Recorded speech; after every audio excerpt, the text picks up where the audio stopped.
ready to do this? Let's do it. All right. Welcome back to the Undefeated Defining Moments podcast, located in Project 3810, the house that Colin Rolling built. Sam Mays, our special guest.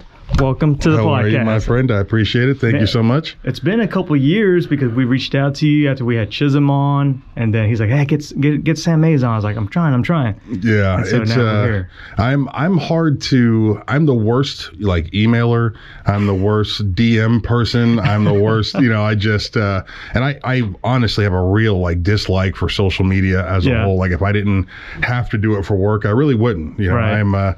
I like being outdoors and I like working with my hands. And I like, I don't know, just experiencing life. And I feel like we spend too much time staring at these phones as it is. But here recently, it's like if I'm going to do this life, if I'm going to be a podcaster, if I'm going to do radio, if I'm going to be a public figure, I've got to embrace social media, because what it does is give me a chance to kind of meet different people and do things like this. I would have never sat down in this seat if it wasn't for Twitter. So I'm here for it. I'm excited about it, and I'm glad that we got together for sure. No, absolutely. Yeah, we are really excited. We have a lot of questions, a lot of comments to go through, but before we do that, got a little swag bag for you and your future. Yeah. So I appreciate that. Can I open this? Yeah, sure. Go ahead. Very cool. Absolutely.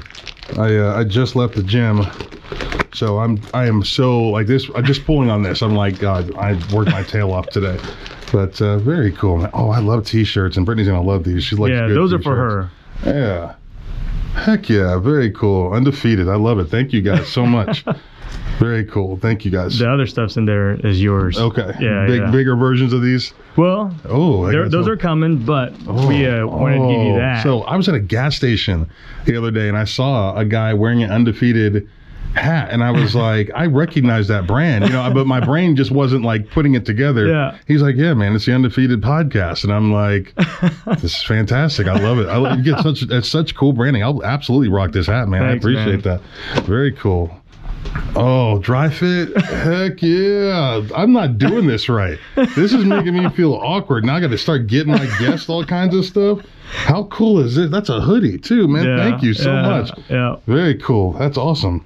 Thank you guys. Very cool. So do you do this with your wife ever? The I didn't hear her on the last one I listened to. No. Sometimes she'll come on. Okay. If she has time. Yeah. Right. Yeah. Same thing with Brittany. She'll give me every once in a while she'll pop on the pod. Yeah. For sure. Yeah. Thank you. You guys did a podcast in, I think it was December. I think you guys were talking about the day after Thanksgiving. Yeah. The news that broke, and it kind of hurt my feelings because, like I said earlier, I listened to you and Chisholm. Mm-hmm. I listened to you talk about football. I love your passion, and there's no filter. Yeah. Which is awesome. Right. So, what happened with the franchise? Yeah. So, it's, I still really don't know the whole story. At some point, I feel like I probably need to, sit down with a legal professional and have this conversation. But we kind of just hit the ground running, Brittany and I, right after it went down. But the Friday after Thanksgiving, I'm taking a day off, and I get a call from my boss at the time who says, we have to suspend you for something that happened 6 years ago, some audio that had been illegally taped and then sent to a bunch of news organizations in an attempt to get me fired. And that's exactly what happened. 4 hours later, I was sitting at my buddy Wes Sims' house for his second Thanksgiving of the year. Shout out Wes, because anytime you're having two Thanksgivings in the same week, it was big time. And I got that call, and it just says, we're gonna have to go ahead and part ways. And I'm sitting there, on the couch. Wes's mother-in-law is looking at me. They knew the story, and she could just tell that something bad had happened. And she was listening to the show, and she just breaks out in tears. And I'd never been fired from a job, and I don't know that I think I just had one of those out-of-body experiences. I text Brittany. I'm like, I just got fired. I went into Wes's garage and smoked a giant blunt and had some booze, and I just kind of sat out there by myself. He left me to myself for a little bit, and I got home that night, and I'm in our bedroom, and I just have tears running down my face. You feel bad because as a man, just losing a huge part of that income. It's a month before Christmas, she's at home Christmas shopping, and I got to text her that I don't have this job, and she's got to rethink the way that she's shopping. So many people think that because of being a public figure and being in the media that there's a whole lot of money involved. Right. And that, look, I had to sell my home during COVID. I was making a good chunk of change, 6 figures doing radio before COVID. That happened, and I was making $50,000 a year after that. They never gave me that money back, so it was a struggle in general. And so then I lose that gig, and it's like, where would we go from here? And what do we do from here? So luckily, I had picked up a gig in Tulsa this football season, and I was still working with John Hoover and the Sports Animal in Tulsa, which has been great. It's probably one of the best radio shows I've ever done, because Hoover's background is much more conservative than mine. The audience is a little bit different, and it requires me to be a little more structured, which is a good thing. And then I have the podcast to kind of be as wild as I want to be. But so I've enjoyed that a lot, and like I said, it's I took part in a conversation that was I shouldn't have. I said a thing that I should not have said, and but and I didn't. There's some people who are frustrated that I didn't apologize in my statement, and I just didn't necessarily see a reason to. Like, I'm definitely disappointed in that that audio got out, and I'm sorry for people who were hurt by that conversation and all those things. But I was having a private conversation, just like we have private conversations, and you have them in your home, you have them at the office. I was not, on air. I wasn't, presenting that to anybody. And so it's frustrating that it went the way that it did. It's also frustrating that it happened 6 years ago. I've done a podcast since then about this exact situation, and feeling good that if anything that social justice has done for me is make it easier to not take part in conversations like that, and to tell people truly how I feel about situations, about race, and whatever else it might be. And so I feel a little empowered because of that. And since 6 years ago, I said those things because I was fitting in. And now I don't have to do that anymore. So it's like I got fired for something that I would never do today, that type of thing. So it's just it was frustrating, to say the least. But the best thing about it is, I was not happy. I was not making any money in comparison to what I was making. And Brittany had been telling me, if we're going to do it, just do it. Pull that plug. Time to get uncomfortable, right? That defining moment. And so, here I am, kind of forced to take on this podcast in a different way. I'd played around with it through COVID and played around with it for 2 years, just trying to find a sound. And I feel like in the last year or last month or two that I've really kind of dialed it in a little bit, and it's coming. And I still have so much more to do and so many more places I want to go with it. And but obviously Oklahoma football just jumping off of a cliff in November was fantastic for me to kind of really focus in on the pod. But I've enjoyed it, and it's going where I want it to go. It's getting better each and every week, and my fiance is my rock. She is incredible. She works with me now. She does all my editing and all that stuff, and it's we're making a little business of our own, working for ourselves, which has been great. That's awesome. Isn't she a marketing guru too? So Brittany's like brilliant. She's she was a director of marketing and business development there at the Oklahoma Proton Center for the last couple of years. She stepped away from that position, and she's been out the house here working with me. I don't know where this is going to go for her in particular, but the more clients that we take on as advertisers, the more that you see that marketing side of her start to shine. So she's exceptional. That's great. You both have great chemistry when you're on the podcast together. I appreciate it. And the conversation was just flowing. And it was just unfiltered. It's like, hey, this is how I feel. This is the direction we should go. What do you think about this, babe? I mean, it's like, man, that's awesome. That's my best friend, and somebody who, I think that when you're in the media a long time, or when you come out of a collegiate sports atmosphere, there's always this like face that you are wearing. And, when you're out and about and you're shaking hands and you're kissing babies and you're doing the things. And that's just one of these, the one person in my life that I feel like knows me at my very worst and knows me at my best. And so, we have an awesome relationship. I'm thrilled, to call her fiance, and I can't wait that we get married. So it's going to happen sometime, I think, in the fall or this next spring, maybe spring 2023. That's great, man. Yeah, so it's going well. Congratulations. Thank you. That's awesome. You were talking about 97.1 the Sports Animal in Tulsa. and how you're more structured, dialed back a little bit. It's more of a different crowd. How are you able to gauge that, and how do you know? Well, I think the thing that I pride myself on the most is really being able to work with anyone. Like, I'm very confident that if you have any sort of a sports knowledge, or really knowledge of anything, I'm going to be able to sit in a room with you and figure out a way that I can lift you up and at the same time show my personality off. So John is one of the most respected media members in the region, right? Mm-hmm. From north to south. I mean, everybody knows who John Hoover is, and the work that he's done over the last 30 years. And so I have a tremendous amount of respect for that. So I think there is I feel like to do the job correctly with him, I've got to be something that's a little more in this box. Now, I absolutely am going to reach outside that box to make him uncomfortable and to make myself uncomfortable every once in a while, because I think that's good radio when you have that moment where things just kind of go off the rails a little bit, and I have no problem being that guy. Right. But just, working with a extremely respected, knowledgeable journalist is different for me, and I think it just makes, like I said, probably the best sound that I've had on the radio in my career. Yeah. Wow. What's the transition like from, let's take it back to your high school playing days to college to professional, and then from there to radio? How's your mindset? How do you operate through that?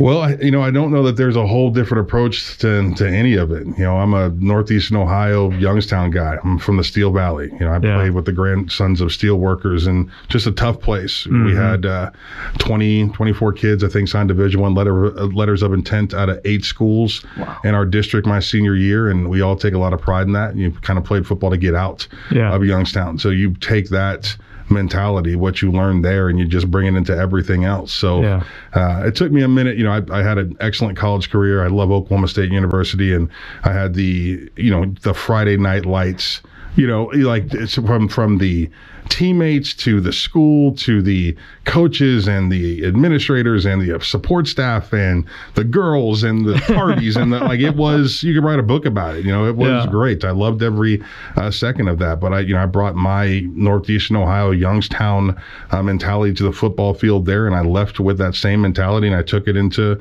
media, took it into radio, and I've been, to Triple Play Sports. My co-host up there was Phil Wineland, and Phil is one of the nicest, sweetest people you will ever meet in your entire life. Good family man. I think he's in teaching now. And I used to say horrible things to him on air, just be ruthless to him, because when you have that edge as a player, and it's loudness and yelling and you're wrong and looming over, and never anything, I never would flinch or anything, but just be overly large and ridiculous. And I've never even said this to him. I hope he listens to this. But man, I've come so far, and I apologize. I feel bad for how I was with him as a 4-year-old, 25-year-old, just kind of trying to figure it out. I got in the radio because a guy saw me in a clubhouse of a par 3 golf course in Stillwater and said, "You're Sam Mays." And I said, "I used to be." I was lost after football. I had 2 years of kind of floating around Oklahoma, just trying to figure things out. I was a preseason first team All-American my senior year. I kind of fell off a little bit that year, got hurt a little bit, didn't play a bunch of great players. And so I go to the Senior Bowl to kind of bolster that draft stock again. And there was no question whether I was going to play in the league. Of course I was going to play in the league. I break that leg and ends my career. And now I'm back in Stillwater because I knew that going back to Oklahoma State or going back to Oklahoma, where at least I had a name there, people would know that's going to help me find something else to do. And then it was a bunch of bad decisions and a bunch of bad relationships and too much drinking and too much everything else. And it just kind of, Jack Borgen was his name, him giving me an opportunity to do radio once a week at a Buffalo Wild Wings, where I was happy to get the $50 that they paid me and the free food, just being broke and in your mid-20s without a real direction and not knowing what you wanted to do. Like my education was in teaching, and I didn't necessarily know that I wanted to do that in that moment. And so I was thankful for the opportunity, thankful for radio, and thankful to be able to dump all my energy and passion into something. If I love it, I'll chase it, and so I happen to love doing this type of thing. so I don't mind getting after it. But yeah, man, so that's my, I don't even know what the question you asked me. I just talk too much. Yeah, so that's how I got here, I guess. Yeah. Man, it sounds like from your journey, one word that sticks out to me is you've matured and you definitely have taken ownership of your past to make yourself better today. Yeah, 100%. You know? Like there's even going back just 3 years ago, or when COVID hits, I'm doing this podcast and all I did with it was find a way to just have massive parties and just, I'm divorced and COVID hits and I'm isolated by myself in this massive house. My kids aren't there the majority of the time, so I don't hear their voices. It's just silence and I'm by myself and I'm like, what am I going to do now? And so I digress. I took a step back into a life that I had no business living at, 37 years old and just doing we used to call them Sunday fun days, and I would just have knock down, drag out, raging, ridiculous parties at my house, and so now just to kind of fast forward, meeting Brittany and building that relationship, and just kind of settling back down and understanding that there still is a race to run. There still is a race to run. There still is a path that I'm on, and just trying to keep moving forward, to keep getting better. This is probably the first few years of my life that I can say I've ever really had any real adversity, outside of the adversity you face on the football field. Right. I have done nothing my whole life but succeed. And so COVID hits, you lose all that money, you lose your home, you lose the relationship, you lose, what seemed like everything in the moment. And then you have this moment of just, what am I doing? What's next? How do I get back on track? What is the track? Where is it? And I think slowly but surely, I definitely have matured quite a bit. And, I'm figuring out myself, and there's still so much more to figure out, so much more to learn about Sam. And the more that I continue to do that, the better it is for everybody in my life. Yeah. What do you think you'd regret in the next 5 years if you don't do it? Oh, man, that's such a great question. Next 5 years, in the next 5 years, I'd love to get into that, 100,000 subscribers on a podcast, and I, as much as I love covering Oklahoma State and covering Oklahoma football, what I have planned next for the pod, in conversations more like this, with professionals in different fields and more life stuff, more family stuff, more kid stuff. I want to we're trying to get scheduled with a doctor right now to have a real CTE conversation, and how that, what the future looks like in discussing CTE. My short-term memory is trash. Wow. I sat down with, my long-term memory is not good. I sat down with Dominique Franks this week, and he's telling me these stories about middle school games and these vivid memories of plays that were called and what he did in these. And I'm sitting there going, I can't barely remember what the field of my junior high looked like. I struggle with that. So obviously you can't test for CTE now unless you're dead. Right. And so, but I'm so concerned about it and worried about it, and I'm starting to lose dexterity in my hands a little bit, and just little things like that. So I play video games and I'm training again, and I'm just doing everything in my power to make sure that I am documenting my life, and being able to go back and look at things to help me remember. I struggle with that stuff. So that's a real conversation we're having in my house. Brittany jokingly said, is this going to be the day that I look at you and I know what this thing does, and so many horrible stories from players with CTE. Are you going to wig out one day and become violent one day? And is it because of the CTE that players with it become violent, or is it because they are violent in general and they lose the ability to control the violence? You know what I mean? It's, so there's a lot of, going on in that conversation for sure. But yeah, I want to take this podcast down a different path, and I think people are going to enjoy maybe just seeing life from my lens and having discussions that I'm passionate about around all walks of life, all different things for sure. Man, I'd love to follow you on that path, because I feel like it's important. There's a lot of football players, basketball players that really don't talk about that because they deem it negative or stereotypical, but I think it's important for the general population to understand it from your lens. Oh yeah, you wonder. So my kid is I've got 3 stepdaughters. They are 17, 15, and 12. And then my two little ones are 8 and 5. 4 girls, 1 boy. And the youngest one is the boy. And I look at him and all of his sweetness and bright eyes. And, he's just the best kid. And I don't know that I know enough about CTE yet to say that I wouldn't want him to play the game of football, but I know enough that I would like to know more information.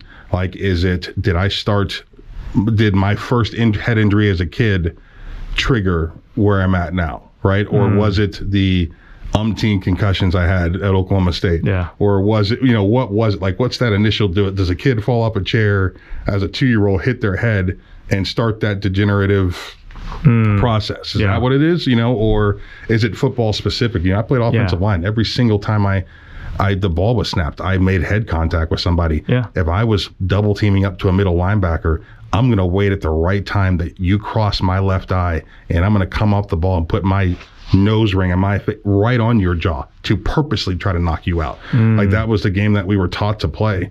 Like, the head was not necessarily used as a weapon, but it wasn't necessarily not used as one either, Yeah. And, I'll never forget when they gave me my first Revolution helmet. It's that next generation, the new generation of helmet. And so my Rydell was like 10 pounds, just a monster of a helmet. And I put this thing on and I'm moving my head around. I'm like, man, the flexibility is great. Like, I just love to be able to move my head as much as I could. And I got in my stance, and the first time I came up the ball, made contact with a defensive tackle, the sound of the helmet was so jarring to me because it sounded fake or plastic. And I'm like, there's no freaking way this thing is protecting me. I had the dude go up in the middle of practice and go get my old Rydell. I wore it my whole senior year. I wasn't trying to wear that new helmet. And when I got to Cleveland and camp, I didn't want that new helmet either. So like I fought it there for a little bit. I wish I probably wouldn't have done that at the time. But yeah, so the game is changing, and it's healthier. Guys are making better decisions, and I go back and forth because I watch, especially in the NFL, these running backs, they know. Right? They absolutely know what they're doing when they duck their head down. They absolutely know that they're putting the defender in a really tough position to make a play. And so that bothers me a little bit because I feel like there's an advantage on the offensive end now than there wasn't before. And I'm an offensive guy, but at the same time, concussion numbers are significantly down. Guys aren't missing that much time anymore. So, and the game is growing at this unbelievable level still, which is great to see. Yeah. Now, you talked about the running backs and advantage because of their ducking. Buda Baker took it the other night. 100%. Ooh, that was nasty. Yeah. Speaking of football, let's talk about European football. You played some indoor soccer. Bro, I love soccer. It's my first love. Soccer was my first love. Is it?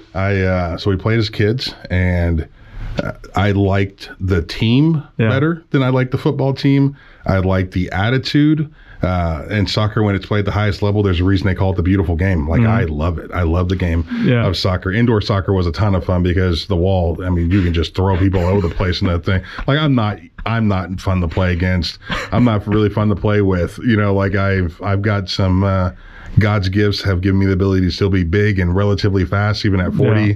And so, it is what it is. I'm going to play my game and have the success that I can on the field for sure. But I love the indoor soccer field. Yeah, I remember you talking about those stories on the radio when I listened to you on the way home. I was like, that's pretty funny. I didn't know we played soccer. I didn't know you loved it, but I love it, man. Yeah, soccer's cool. I think every kid should play soccer, and I think every kid should wrestle, boys or girls. Every one of them. I think soccer's great for footwork, and the wrestling deal, you notice that kids that are just used to contact in general, they just thrive better in sports. They're not timid, whether it's basketball or football or baseball, whatever it is. Those kids are the ones that their eyes are open when the ball gets thrown to them the first time, or when someone tries to set a screen, they're not, shying away from the contact of it. So, I'm a big soccer guy and big wrestling guy. Yeah. I have really good friends that are into wrestling, and they always talk about being mentally tough, mentally fit. Oh, yeah. What does mental toughness to you mean? Mental toughness is it's the fight. It's facing the fight. It's understanding that not every moment in the fight is going to be your best moment, but it's just kind of persevering through it. Today I had it's interesting that you asked me that question, because right now on my Twitter account, I pissed off some dude talking about, I feel like high school football in particular, we have evolved so much that the game is no longer making kids uncomfortable, right? So, example, coaches are being cut off at the knee because they can't really make a kid uncomfortable. They can't really yell at a kid or get too, like their parents are outrageous and you can't do this to my kid or say this to my kid. And then these massive indoor facilities and, these things that they have, that these training facilities that they have, they're incredible. And we have better athletes today than we have ever had in the history of sports. Like when you look at Aaron Donald, like that dude's not real. That's not a real person. What do you mean you're that size and that strong and you could run that fast? That doesn't make any sense, right? Yeah. Better athletes than we've ever had. But we're starting to lose football players because football to me was something that I learned at a young age. I mean, it breaks you. Football breaks you and then it rebuilds you. And now that we've gotten so comfortable in this game where these facilities, no more 2-a-days, no more contact, no more, and that we wonder, Oklahoma's going through it right now. I want to tell this guy, Jimmy, on Twitter, like your team is doing this right now. Texas did this and failed. They got too comfortable winning Big 12 championships, comfortable getting to semifinal games, comfortable, winning Big 12 games and not dominating them. Like there's no way in hell that Oklahoma should ever be in the realm of Kansas, upsetting them. That's embarrassing. This was an embarrassing season. Yeah. It was an embarrassing season up to the time they went to Baylor. Like I look at this team and I think to myself all the time, good Lord, do I wish I could have played against this Oklahoma team? And I've been saying that for 5 years, no matter how good Baker Mayfield or Kyler Murray or any of those guys are, because the Oklahoma teams I played against, they were devastating. Big, physical, pissed off for 4 quarters, dominating football team. And we had the pleasure of playing against them all 4 years. We beat them too. It was awesome. I take a lot of pride in playing against that Oklahoma team. Those Texas teams I played against, devastating teams. Vince Young was incredible. The Texas team they have out there now, what is that? That's not even football that those kids are playing. They've gotten too comfortable. And it's documented down in Texas. They talk about it all the time. And they have not figured out a way to get out of it. What has Oklahoma done? They've gotten uncomfortable again. Right? They bring in Venables. We know who he is as a coach. Schmitty's back on campus. We know who he is as a coach. They are righting a wrong, even though it's been it's 8 years that I've covered this team. Yeah. Nothing but semifinal games and Heisman Trophy winners. I can't be mad about it, right? Right. But they were too comfortable.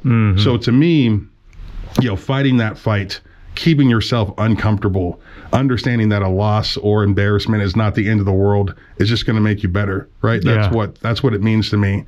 Like just continuing to grind. I'll never forget taking my little Mevo camera to my first game, and I'm like, I cannot believe I'm going to do this stand-up like this. Like, I'm not a stand-up on video guy. I'm going to tweet this out. I feel like an asshole. Like, I don't want to do this. And I was so uncomfortable doing it. And now this is all I go do now, right? I'm just bringing that camera everywhere and popping it up, and I'm doing a stand-up like anybody on TV would do. Yeah. And so it just, making yourself uncomfortable to me is the best way to go about life. Is if you're feeling like everything is where it needs to be, then you need to go mess something up and go figure out a way to level up, while you're doing it. So, I don't know if that answers your question or not. Yeah, that's great. Do you ever think about getting into coaching football? Have you thought about it? I don't know that I'm fit for it, honestly. Like, I don't know how to do it in a way that is 2022. I got you.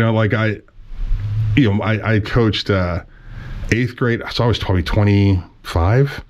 I don't know if I got past the statute of limitations here with this or not, but I'm out there at a junior high in Stillwater, and the team they were just a bunch of great boys, but so undisciplined on the field and off the field.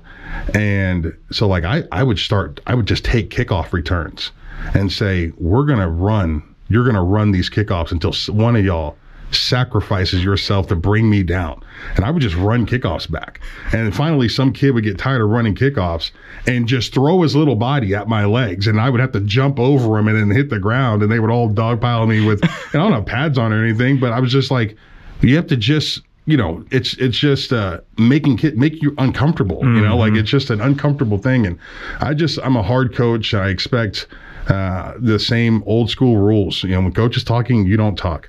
We don't laugh. We don't talk on the bus on the way home from a loss. Things like that just don't exist anymore. So I think it would be probably hard for me to coach in 2021, 22, 23, obviously, with just my background. My dad's a tough man. He was a hard man. I learned how to play the game of football my 8th grade year.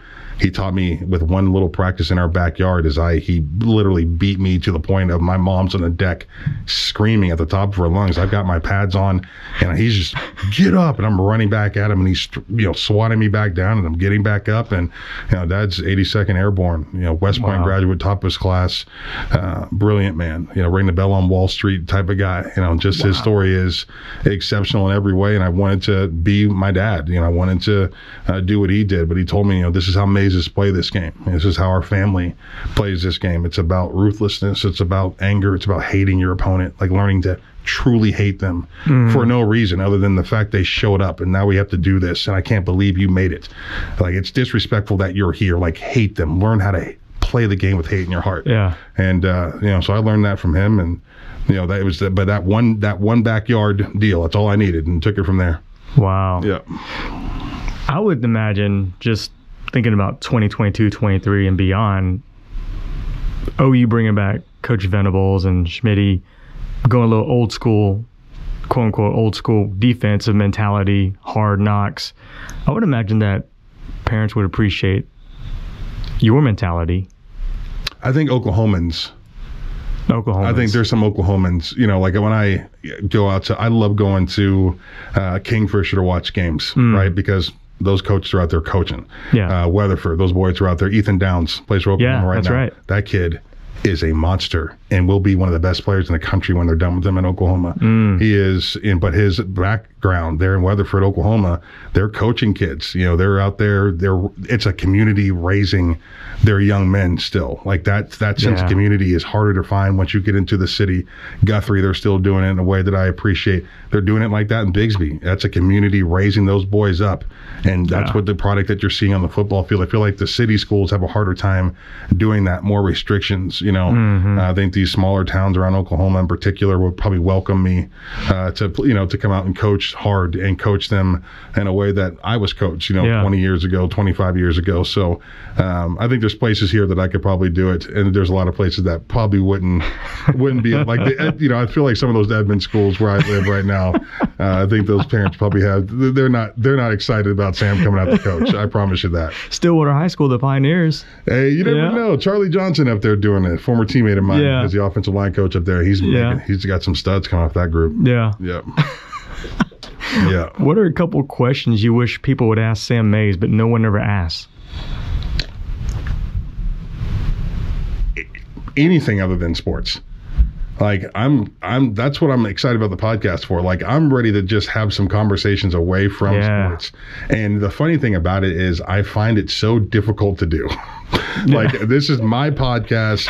I want to talk about this. And then I get in the moment and I'm like, this is not good. Yeah. No one wants to hear me talk about this stuff. Like, I get in my own head, So I'm here to have any conversation, away from athletics. I love to talk politics. I love to talk, really whatever thing. I love to cook, and not like my fiance makes fun of me because it's not like I want to cook easy things. I'm like, cool, that's a turducken. I'm going to go ahead and debone this thing. Let's see how it goes. Midway through it, I'm like, well, I need a scalpel and a degree to do this, right? I don't have a scalpel or the degree in medicine to do this. So what am I, So I love, I would love to have a conversation about food and cooking. And I love exercise. I love the outdoors, love to hike, love to play golf. I mean, anything that you want to do away from the games, I'm pretty excited about, for sure. Yeah, that's awesome. Yeah. You talked about working out again. How's that going for you, and what made you get into this mindset again? So football season, the bye week, I have my little kids, Abby and Deacon and Brittany and I, we go to Six Flags, and I can't ride any rides. Not one. I'm too big for every single one of them. And I looked at my daughter and I said, I promise you next fall, I'm going to be able to ride every ride that you want to ride. And I'll do that. Like, I told her I will do it, and I will 100% do it. So that's the first thing that kind of got it started. The next thing is You saw a picture of my wife yesterday, or my fiance yesterday. Mm-hmm. She's a beautiful woman. You and I both. Yeah. I mean, I think we have outkicked our coverage 100%. A little bit. And so I told her, I want to look great for our wedding. I want to feel good at our wedding. And I turned 40 in April, and I'm like, I don't feel as capable as I used to, physically. There's some benefits walking around my size and my strength, and I'm not going to tell you any different than that. Like, it's great to be big, fast, and athletic and violent, vicious. There's a feeling that comes with that I feel like I'm losing each and every day. I'm too slow, too sluggish, too tired, sleeping too late, just all those things. And like life, beats you down, and when I work out, I feel better. Life is better when I work out. I just got done working out before I came in here and had to do a quick phone interview, but I just feel energized and better because I'm 2 days into this process now. And so I am going to document it. So that would be cool for, if you guys want to follow along. It'll be more probably on Instagram. Okay. I think we like that platform a little more tailored towards this type of thing. But so I'm working with a group in Edmond called Edge Sports Fitness. And so it's ran by former college coaches. That's awesome. And so it's more total body. There's some lifting, there's some running, there's, I did high knees and butt kicks for the first time the last 2 days. Everything hurts. You know what I mean? Like, my whole body hurts. My abs, I did probably an hour worth of abs in the last 2 days, and I'm like, this is worst case scenario here. Yeah. I'm a 2 day sore typically, and today I'm very sore. So tomorrow I probably wouldn't have been able to do this podcast without cringing my whole self through it. But man, I'm just too big. 413 pounds is too much, and I think if I can get down to 310, 305 somewhere in there, I'll be happy. Well, we're going to send you. I know your current shirt size, so we're going to send you one that's just a size smaller, and you can fit into that next year. Yeah, there you go. The goal is to be a 2X, come next December or so. Wow, there you go, man. I'm a 4X now. So, yeah, it'll be good. I'm excited about it. Yeah. I'd love to. The first 2 weeks of anything are the worst, whether it's a diet or training or whatever it might be. So once I get through these first couple of weeks, I'll be more even into it, be able to kind of take it a little bit better. But it's going to be a struggle, no question. But I love the challenge. I love to challenge myself, and Brittany's going to train with me for the first time and starting on Friday, so I'm excited. She's going to do it also, so it's going to kind of be a kind of a wedding boot camp type of thing, and it'll be good. Yeah, I'm pumped. Man, you said the first 2 weeks are the hardest, and so when people start new hobbies or new exercises, they're inspired and they're motivated. But after a while, those two things kind of fade. Right. What's going to keep you going? So I don't know how to say this and not sound like a real jerk, right? Because I feel like it's one of God's gifts. I don't have an addictive personality. I typically see results very fast because of how hard I push myself. So I really never get to a point of plateau, right? If I'm doing it and I'm giving Sam Mays' normal Sam Mays effort, I'm seeing leaps and bounds, and it's been like that my whole life. Yeah. You know what I mean? So I will have a drink on my 40th, but I won't drink until then. And I probably drank 3 times last week. You know what I mean? Yeah. Not to be drunk, but to have drinks. So I go cold turkey. So it'll be no sugar, no booze, and everybody's like, you're insane. And I'm like, I've always been like this. And so it's not I don't know how to tell people to fight. I feel like I don't have to fight. As long as I'm training, that's the key for me. I'm the most undisciplined, let me just do this diet. Oh no, I have to suffer. That is the one thing I know this about myself. I have to suffer through things.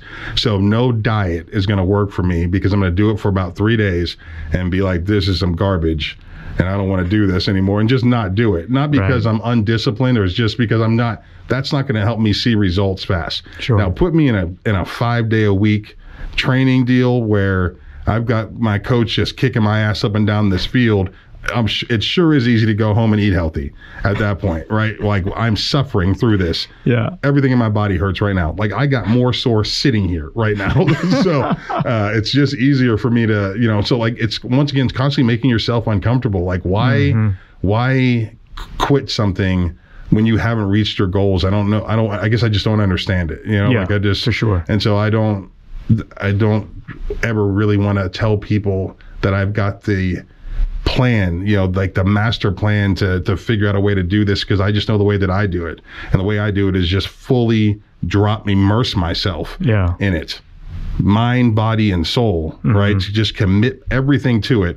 And then I ran a half marathon, 315 pounds. You know how hard that is? How much training I had to do? I blew up 2 toes 7 miles into the thing. I had to finish with a bloody shoe. Dang. Like, it's just, like, that is a, you know, and running, like, I think marathoners are insane. I've done it once. I just did half of it, and I'll never do it again. Like, what a weird group of people that is. Like, they're out there talking about runner's high. I'm like, no, I need to get actually high. Like, this runner's high crap, that lasted for about 3.5 miles. Like, because look, the Oklahoma City Marathon, there's nothing like it. Right. One of the coolest sporting events I have ever been a part of or covered. And so they say the prayer, and then, you know, downtown Oklahoma City, it's 5 o'clock in the morning, and it is just dead silence, right?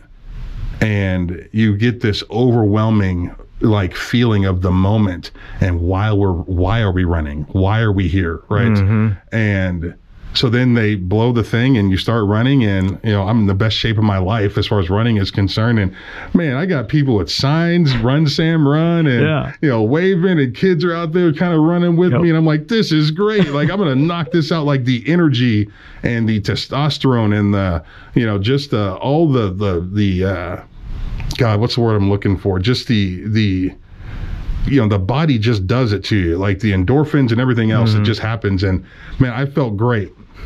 Hit that 5 mile mark, and I'm like, nope.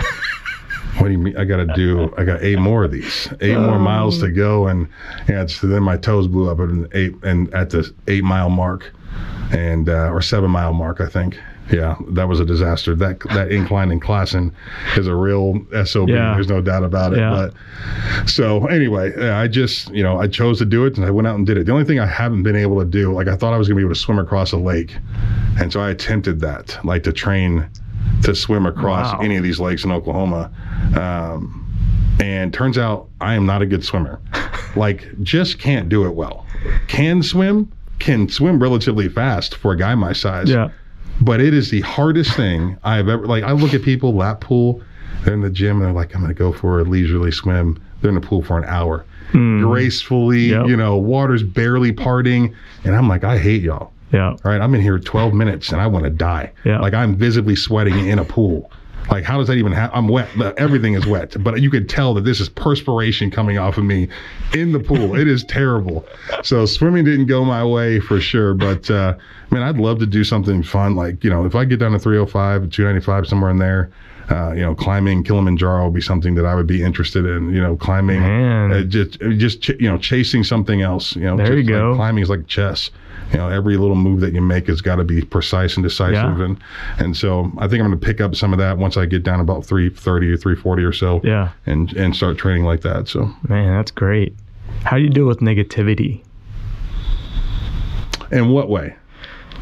Like negative? Like, so when you make a post on Twitter or you say something on the radio, and a lot of Oklahoma State fans are like, oh, you're homo, you're in Oklahoma. Oh, yeah. So how do you deal with negativity when people come at you? I mean, I don't deal with it well. I've always walked around with the edge on me. You know, there's some guy yesterday who said something to me on Twitter. He's got like 2 followers. That's all. And I just can't help myself. I'm like, screw you. You know what I mean? Like, what do you mean? Like, I feel like there are so many men and women in particular that have somehow allowed social media to boost them in a way that they walk around saying things and doing things that they wouldn't do, right? Like, typically. And I'm like, I don't disrespect anybody. I'm not going to just pick on a guy or calling names or do something aggressive to somebody on social media just unprovoked. Like, that's not who I am.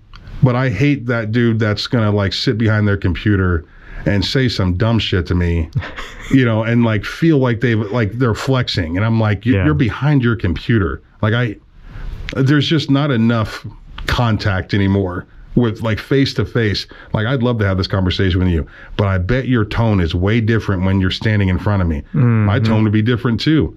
I'm not threatening you or anything, but like there's a food chain, right? And like I feel like the food chain evaporates on social media, and it makes me so mad. I'm like, it's just ridiculous. And like I'm a wordsmith. I can talk my way in or out of anything I want to. But I just feel like there's a lack of respect on the internet that wouldn't typically be there.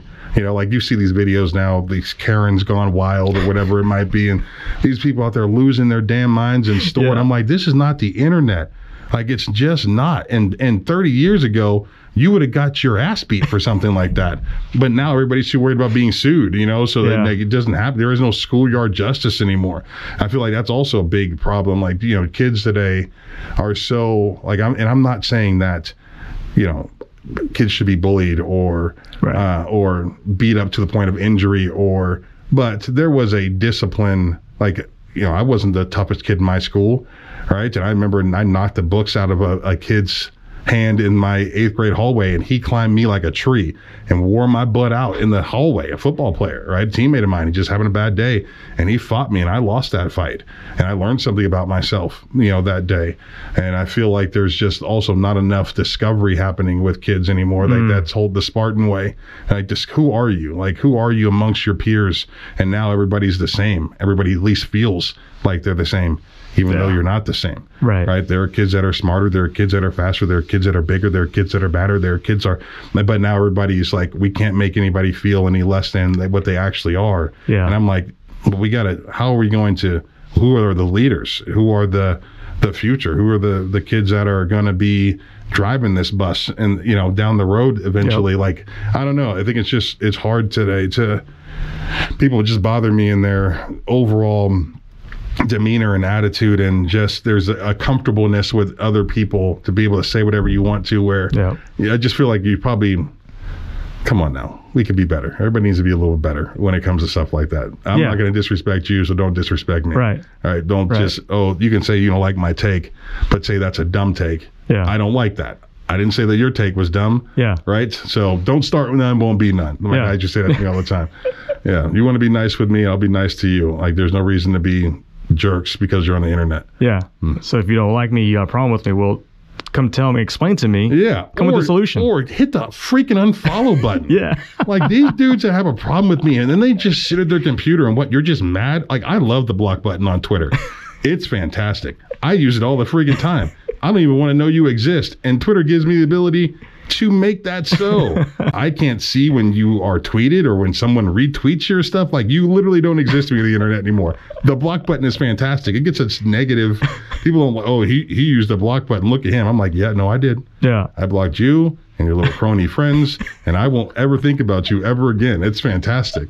So, yeah, the internet is a different place for sure. And you know, I deal with negativity relatively well. You know, I got a great support system at home, and you know, it is what it is. I think Brittany at times is pretty amazed that I don't come uncorked more than I actually do, but it is it's okay. I deal with negativity pretty good. Listen to her speak. She seems rather level-headed. Oh yeah, she's definitely oh yeah, she's in control of that deal. There's she holds the leash. There's no doubt. That's awesome. She holds the leash for sure. Sounds a lot like my wife. She's more of that, and I'm more the oh yeah, rage. Yes, absolutely. I get that for sure. You talked about politics earlier. What's something in the political world that you see that is bugging you, and then are you thinking about maybe taking a run into politics? Oh no, I don't think that I could probably get into politics.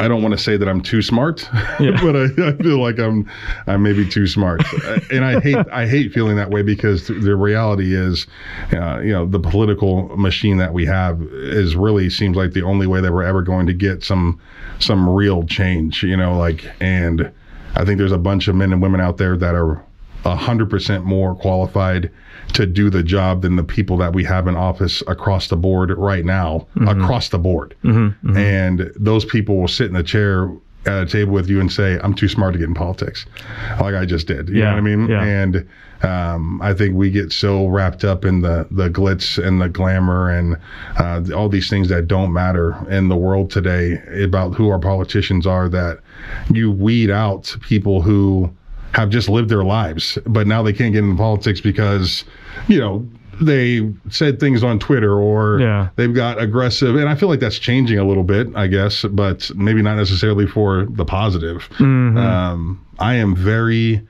fiscally conservative, very socially liberal. I don't think the government should be able to tell me shit about shit in my house.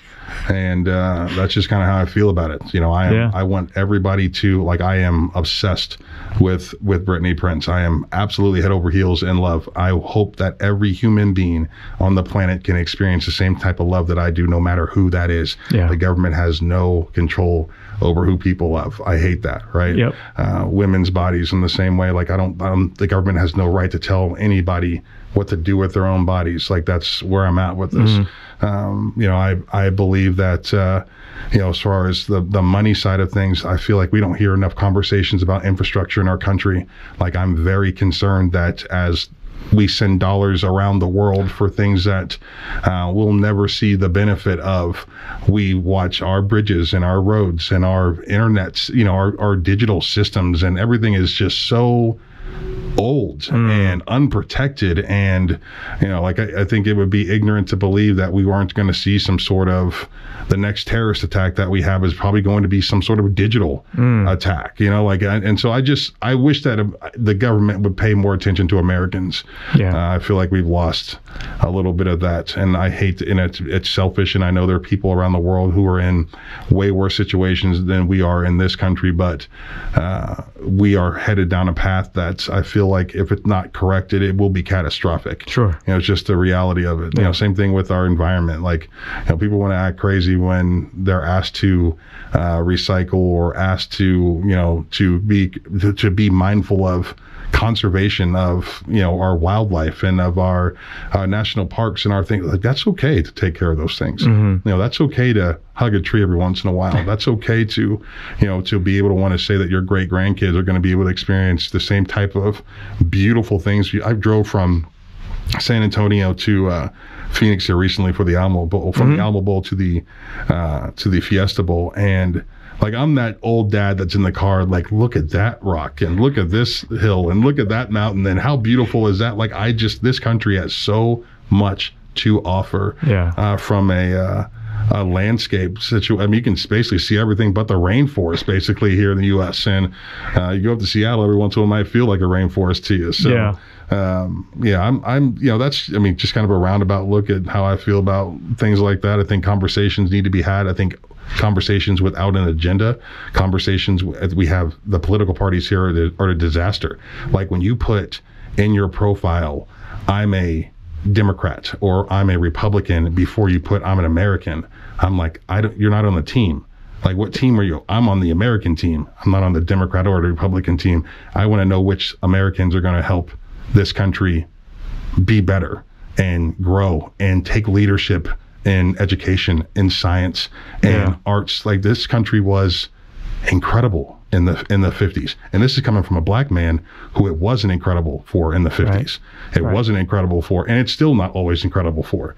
But I can recognize that when soldiers came home from World War I and World War II, that this country surged in so many different areas, and whether it was art or music, the Renaissance period in the U.S. was a beautiful thing.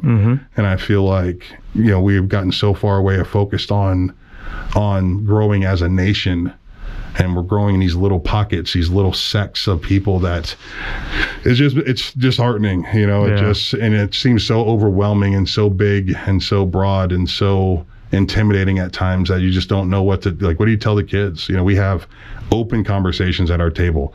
I've got 3 teenage stepdaughters. I mean, open and uncomfortable conversations about everything in life. And I'm sitting there going, as a dad, and hearing their concerns and things happening in their life and the things that they're dealing with at school, and kids dressing up like furries, and there's all kinds of crazy stuff that we have a huge gap between there's a lot of things that I had in common with my grandfather. There is nothing that these kids have in common with their grandparents. Nothing. Yeah. Their whole lives are significantly different than anything their grandparents can tell them about. My kids, we have a girl that's somewhere around the same age as my youngest stepdaughter, and I'm like, why don't you go knock on the door and go play with whatever her name is? And I can't go knock on the door and go play with them. People would judge me for that. What are you talking about? Do you even know that kid? We'll ride the same bus. Have you spoken to that kid? Not really. What? That's your neighbor. Yeah. Right? I knew all my neighbors. Brandon Heitman was a little kid that moved in next door to me, and probably the 4th grade. We didn't even really like each other that much. We played together every single day. Yeah. It's just, kids are just so different. Family structure is just so different. And, I just feel like as a country, we really need to just take a second and breathe. Put the phones down. Yeah. Put them down so you can't see them, and just look at each other and have some real conversations about how your homes are being run, and how your kids are being raised, and the conversations that they're having. And there's just a lot. There's so many distractions away from the home. So many distractions away from the family unit. So many distractions away from what we're doing here as Americans. Everywhere you look, and then now people want to act like they don't. Being an American is a bad thing. Around the world, Americans are. I'm always blown away when I travel overseas how I don't go anywhere and people say, "Oh, he's not an American." People know I'm an American. Yeah. I look like an American. I sound like an American. I'm big like an American. You know what I mean? So there's no really getting away from it. So I'll get in the cabs in England, and the cab driver will say, "You're an American, huh?" "Yes, I am." "Well, what's going on over there? Anybody can be president now." And I'm like, good Lord, everybody knows something or has something to say. And I think, Americans at their core are still, the best and the brightest. Sure. And, this is the team that I play for. And I wish that more people would feel like it is a team instead of, there's a fight for power all the time. And I feel like there is a quiet majority, honestly, of people like me who wish that we could have quiet, reserved discussions about where we all need to move and how we need to handle the outside world and how we should take part in. There are people who want to have those discussions, but the loud folks, right? The loud ones are the ones that you can't hear over or speak over. Yeah. And now I feel like so many of those people are in Washington on both sides, screaming for their that small sect of people. The problem is those are the people that vote. Right? And those are they're the ones out there in line in the polls. And I'm like, the silent majority, y'all need to go vote, have an opinion, and go. Don't just say, "Oh, we're screwed either way." What? Yeah. Right. Don't do that. Have an opinion and go vote. Go make a difference. I would love to know how the country really feels about everything. Yeah. We don't know. We have no idea. These last 2 elections that we have no idea. Yeah. So much it was done off of emotion. So much it was done after, fake news.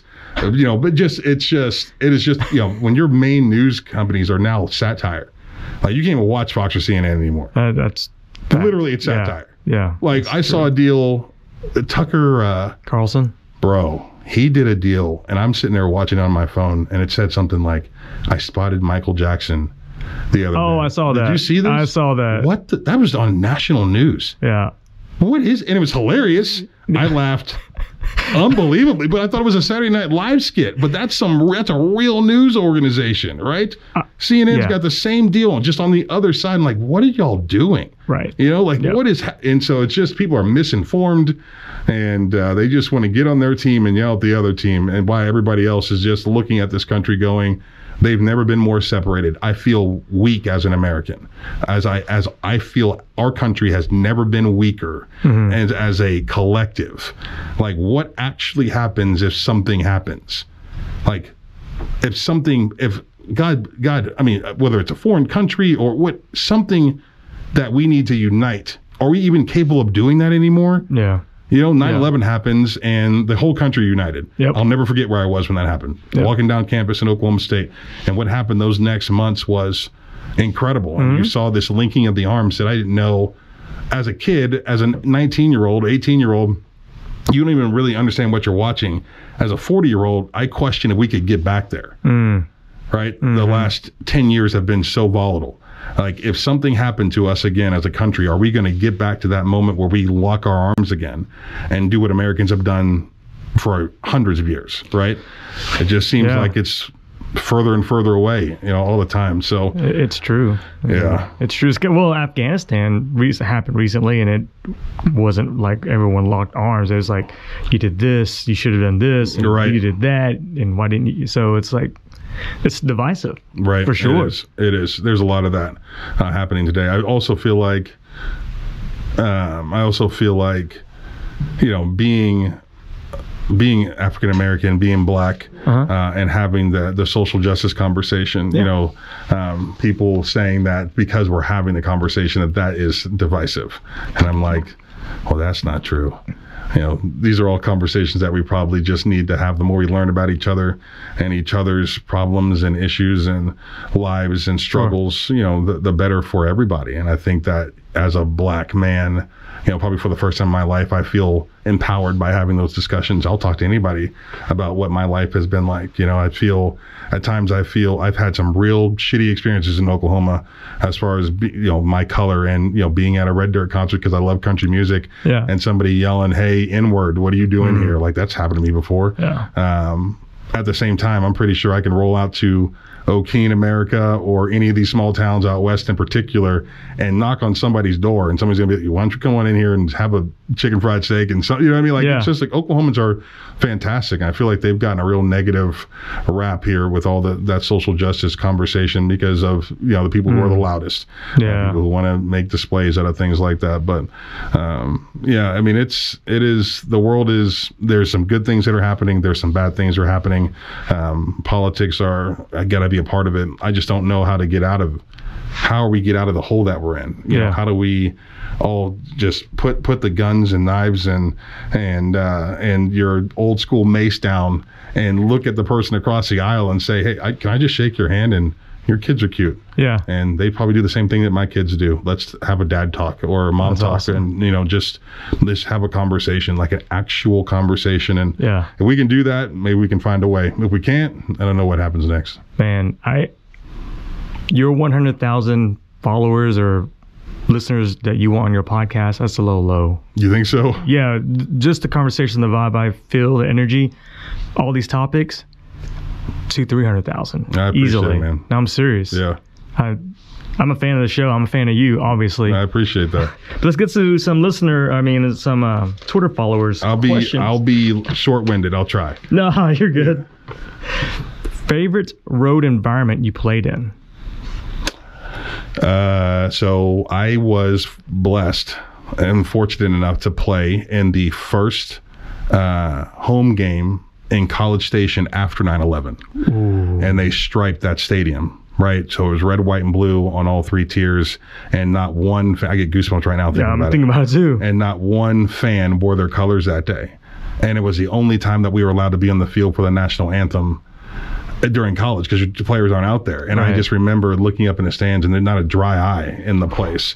And so that's the best road environment I ever played in, was in that moment. The weirdest road environment, Lincoln, Nebraska. Oh yeah, never seen anything like it before in my life. Hey guys, great job. You're killing it. We're up at halftime. They're applauding as we run off the field. I thought, this is some weird reverse psychology stuff. Like when they paint the opposing locker room pink or something like that. They're trying to lower our testosterone. Like, what is happening? They were the nicest people that you will ever come in contact with as an away fan base. So weird. Nebraskans, huh? Nebraskans, yeah. Wow. Yeah, it was very odd. Yeah. Les Miles was really energized on the sidelines. How was he behind the scenes? He's a ball energy. Les was, I know he's got a bad rap here in the last decade or so. Life is, everybody's secrets come out, right? Yeah. As a coach, from a player's perspective, he was everything that you could ask for. Yeah. Nothing but a ball of energy. Always made us believe that we could accomplish whatever. You got to think the Big 12 I played in was vicious from top to bottom. And you're talking about a Kansas State team that's playing, Big 12 championship games, looking towards national title conversations. Like, it was a tough hard-nosed league before the SEC was even a thing. The Big 12 was king of college football. That's a league that I played in. And so when Les Miles got there, pretty downtrodden Bob Simmons team, he was a terrible coach, not a good human, didn't understand the game of football. And I committed to Oklahoma State because of the conference more than anything. I was happy to see Les come in and change that. Like, he made us believe that we could accomplish everything that we wanted to, even though it was, Josh Heupel and Dan Cody and Tommy Harris and Jason White. Like, those Oklahoma teams that we played against were incredible. Same thing with Vince Young in Texas, and Brad Smith was at Missouri. Like, it was, and he made us feel like we could win every one of those games. And so we went from winning 3 or 4 games my freshman year to winning 10, I guess, that Cotton Bowl year we went to. Like, it was a change like that because he made us believe. And so I always appreciated Les for that. The pregame speeches were epic. Maybe you want to run down the street for sure. That's awesome, man. What's your favorite pregame meal? Well, I'm an offensive lineman, so anything there's no real requirements. I like a good steak. I like all the pasta in the world. I'm a lasagna guy, like Garfield. I love a good lasagna. My grandmother grew up making lasagnas, and so if I can get lasagna before a game, I would do that. But there's no, I have to. I've never really super superstitious at all. I'd like to. When game day, I would probably go in and get dressed, and I had a little routine that I would go through, but nothing. I don't have to have these things. So I'm down for whatever. Okay. Let's see. How do you prep for your podcast? Well, I don't prep at all for radio, and I've always been but I've always worked with people that are super highly prepped. Hoover has a whole thing that I get every single day, and I'm like, you spent more time doing this than I've ever written anything down for a radio show. So the podcast is I'm kind of the same way. Like, I'll have an idea of what I want to get into, but like I just did one with Dominique Franks, Tulsa high school football legend, former Sooner. I got to the location. I was supposed to just do with him and another guy just a 40-hour podcast. But after talking to him by himself, I was like, well, I have to do this just with you now. So I ended up doing 40 minutes with him first because his story was incredible. And I find that if you just throw up some softballs, some icebreakers and you allow the guest to take the show to a degree, it's just kind of fun to ride along with them. It's more authentic. So like, I love this format. Come in and let's just chat. Appreciate it. Just have a conversation and see where it goes. And I think that's kind of where I want to take mine for sure. Like, there's been some real topics for us as far as Oklahoma is concerned, and Oklahoma State, obviously a great season for the Cowboys. But but for me, I think that there's not a whole lot of prep that goes into it.